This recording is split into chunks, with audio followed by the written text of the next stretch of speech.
Oke, poor graph leads to mislead graph.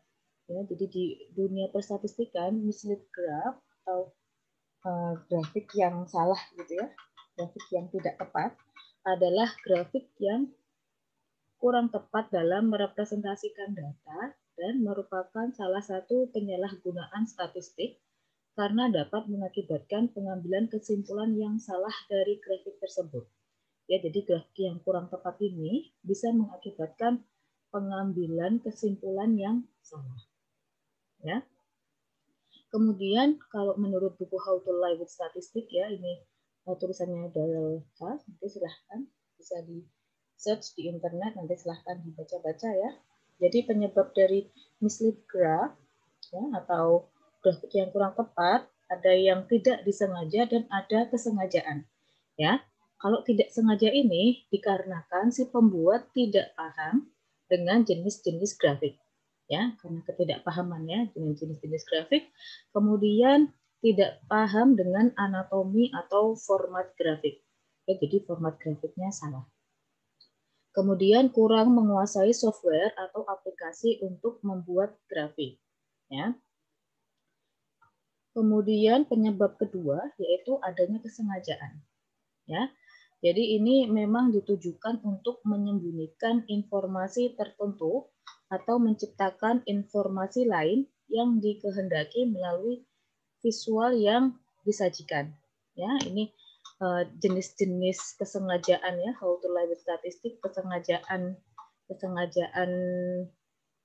menyembunyikan informasi ini bisa dibaca apa-apa aja yang dimaksud dengan ini ya, apa menyembunyikan informasi ini bisa dibaca di buku tadi ya. Oke, ini ada grafik ya. Ada grafik ini seperti pie chart ya. Menurut pie chart the World Cup begins. Jadi kalau pie chart ya, kalau pie chart kan dia menggambarkan proporsi ya, proporsi atau persentase dari keseluruhan ya. Kalau kita cek di sini ya, ini bukan grafik yang baik ya atau kurang tepat ya, karena kalau kita jumlahkan di sini persentasenya dia ini tidak ini persentasenya ini melebihi 100 ya, jadi ini uh, uh, bukan pie chart yang tepat ya, atau pie chartnya salah ya. Kemudian selanjutnya ini ada persentase orang yang percaya bahwa vaksin itu aman ya, by country and global region. Jadi ini bagiannya ada Asia, Middle East and North Africa, Sub-Saharan Afrika, Amerika, dan sampai former Soviet Union ya. Kemudian ini sebenarnya dia kan mau menampilkan persentase ya, tapi ini dia grafiknya kurang tepat ya, karena kalau dibuat seperti ini mirip scatter plot ya. Ingat kembali kalau scatter plot kan kita menggambarkan hubungan dua variabel ya, padahal dia mau hanya ingin menyampaikan satu nilai saja, yaitu persentase orang yang percaya bahwa vaksin itu aman. Ya, jadi ini sebenarnya yang meningkatnya ini nggak ada artinya gitu ya, karena persentasenya kan digambarkannya di sumbu X ya, sehingga di sumbu Y-nya ini dia nggak ada artinya gitu ya, ini jadi kurang tepat ya grafiknya. Oke, kemudian selanjutnya ini ada line chart ya, series perkembangan harga gabah ya. Ini ada GKG sama GKP, ada dua gambar di sini ya. Perhatikan untuk gambar pertama ini kita lihat bahwa aksis dari sumbu Y-nya ya, Y aksisnya ini dia kan unitnya atau interval antar ini skalanya ya, skalanya ini jaraknya 200 ya. Ya, jaraknya 200, sedangkan yang di sini dia jaraknya 1000 ya, jarak ini skalanya ini yaitu 1000 ya. Kalau di Excel unit ya, unitnya 1000. Kalau ini 200 ya, dengan penggunaan unit yang berbeda ya, unit aksis yang berbeda, penggunaan yang berbeda ini menghasilkan hasil yang cukup berbeda ya. Kalau menggunakan unit yang kecil, lebih kecil, peningkatan dan penurunannya kelihatan tajam ya. Jadi ini untuk BKG-nya dia peningkatannya kelihatan tajam. Ya, kemudian untuk GKP-nya ini penurunannya juga terlihat tajam. Ini kalau kita menggunakan unit yang lebih kecil. Sedangkan ketika kita menggunakan unit aksis yang lebih besar, peningkatan dan penurunannya tidak tampak. Ya, ini adalah salah satu dari how to lie with statistik ya, menyembunyikan suatu informasi ya. Jadi ini sebenarnya ada informasi kenaikan yang cukup drastis sama ada penurunan yang cukup drastis, tapi ketika kita buat skalanya ini berbeda atau jaraknya ini, unitnya ini lebih besar, dia informasi peningkatan dan penurunannya ini tertutup ya, seperti itu. Kemudian kita akan belajar mengenai visualisasi data yang akan sangat membantu untuk menghindari pembuatan grafik yang kurang tepat.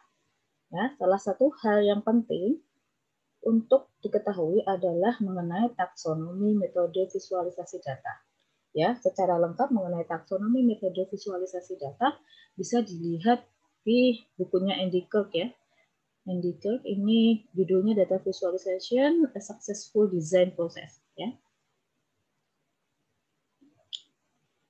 Kemudian kita akan masuk ke hal-hal seputar taksonomi metode visualisasi data.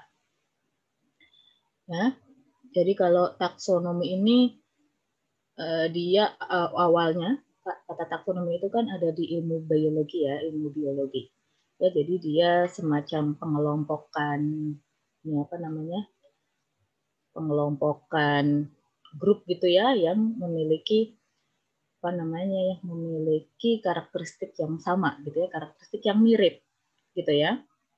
Tapi tidak menutup kemungkinan bahwa di sini dan di sini ini saling overlapping ya. Jadi seperti ini dia bisa masuk di sini, bisa masuk di sini gitu ya. Begitu juga di taksonomi metode visualisasi data.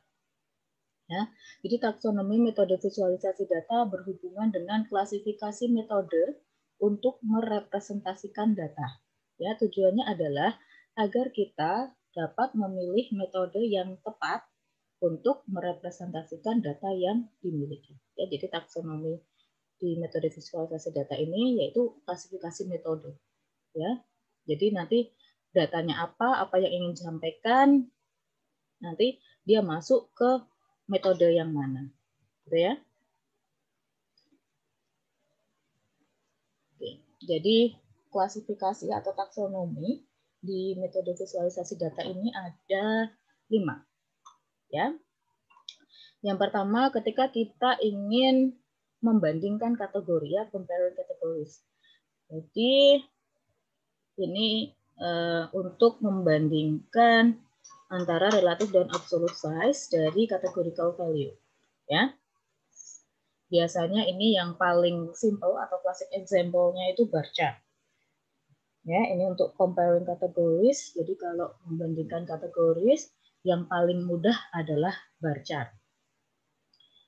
Ya, kemudian yang kedua yaitu assessing hierarchies and part to wall relationship. Jadi ketika kita mau membandingkan suatu bagian terhadap keseluruhan hubungan gitu, jadi keseluruhan nilai gitu ya. Jadi sebagian dari keseluruhan nilai.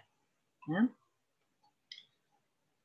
Jadi ini to provide a breakdown of categorical values in their relationship to a population of values. Ya, jadi breakdown of categorical value. Jadi kita punya kategori yang akan kita bandingkan dengan populasinya, whole population gitu ya. Sebagai contoh yang paling sederhana yaitu pie chart.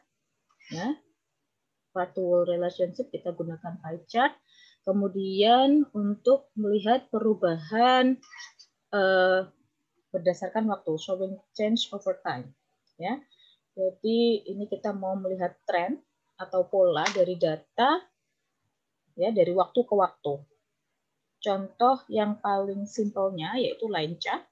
Ya, kalau showing changes over time kita pakai line chart. Kemudian plotting connection and relationship. Jadi kalau kita mau melihat hubungan, ya koneksi atau hubungan, biasanya sudah kita pelajari sebelumnya yang paling sederhana yaitu scatter plot. Ya.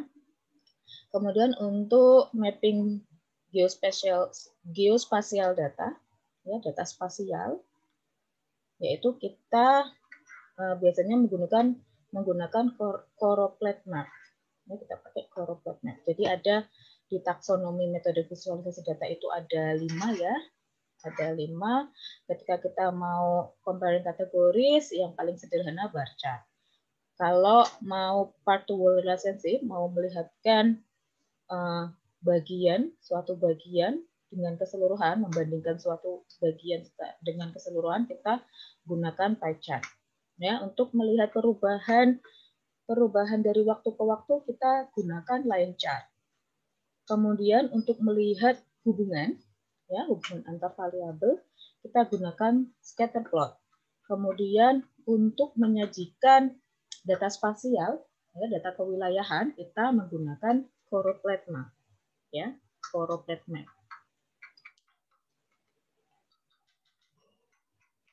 Kemudian ada banyak model grafik untuk mempresentasikan data. Ya, pertanyaan berikut akan membantu kita dalam memilih grafik yang sesuai dengan keadaan data. Yang pertama, apakah grafik itu mengakomodasi properties fisik dari data kita? Ya, jadi apakah dia mengakomodasi peningkatan, penurunan, atau nilai maksimum minimum dari data kita, ya physical properties. Kemudian, apakah grafik tersebut dapat memperlihatkan keakuratan? Ya, jadi apakah akurat? Kita bisa melihat misalnya pemilihan skala. Kemudian apakah ingin melihat keakuratan dari peningkatan dan penurunan, gitu ya. Kemudian ya apakah dia konsisten ya dengan subject matter-nya, ya. Jadi apakah konsisten dengan subject matter kita.